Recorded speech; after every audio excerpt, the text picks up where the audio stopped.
ওম সদ্গুৰু নম। চতুৰ্দশ অধ্যায় গুণত্ৰয় বিভাগযোগ। গুণত্ৰয় তত্ত্ব জানিলেহে গুণৰ সৎব্যৱহাৰ কৰি লগ ত্ৰিগুণাতীত হ'ব পাৰি। সত, ৰজ আৰু তম এই তিনি গুণেই প্ৰকৃতিৰ পৰা উৎপন্ন। প্ৰকৃতি ভগৱানৰ ইচ্ছা শক্তি। জগতৰ সৃষ্টি স্থিতি আৰু প্ৰলয় নিমিত্তে এই গুণত্ৰয় উদ্ভৱ হয়। সতগুণ বৃত্তিসমূহ হৈছে চম, দম, তিতিক্ষা, বিবেক, স্বধৰ্মী-নিষ্ঠা, সত্য, দয়া, সন্তোষ ইত্যাদি।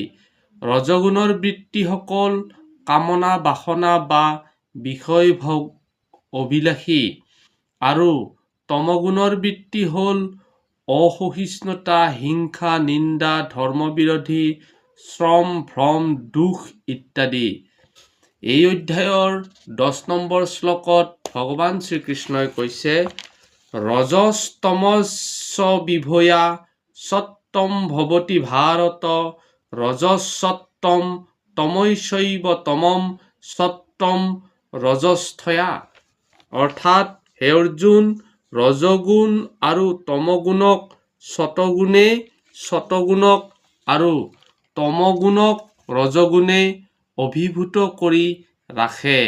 তেনেকৈ সতগুণ আৰু ৰজগুণক অভিভূত কৰি তমগুণ প্ৰবল হয়। অৰ্থাৎ যিসকল ব্যক্তিয়ে হিংসা, দম্ভ, ক্ৰোধ, লোভ আদি ৰিপুসমূহ কামনা চৰিতাৰ্থে কৰা মানসেৰে সকাম কৰ্ম অনুষ্ঠান কৰি ভগৱানক পূজা কৰা সেইসকল লোকেই তামসিক জ্ঞান। আৰু যিসকল বিষয় যশ ঐশ্বৰ্য কামনা কৰি ভগৱানক পূজা কৰে সেইসকল ৰাজসিক জ্ঞান। আৰু যিসকল ব্যক্তিয়ে নিষ্ঠা সহকাৰে জগতৰ মংগলৰ বাবে বা মোক্ষৰ কামনাৰে শাস্ত্ৰ বিহিত কৰ্ম কৰি ভগৱানক পূজা অৰ্চনা কৰে সেইসকল সাত্বিক জ্ঞানৰ ব্যক্তি। এই তিনিওটাৰ ভিতৰত উত্তম হ'ল সাত্বিক জ্ঞান। ওম সদ্গুৰু নমঃ।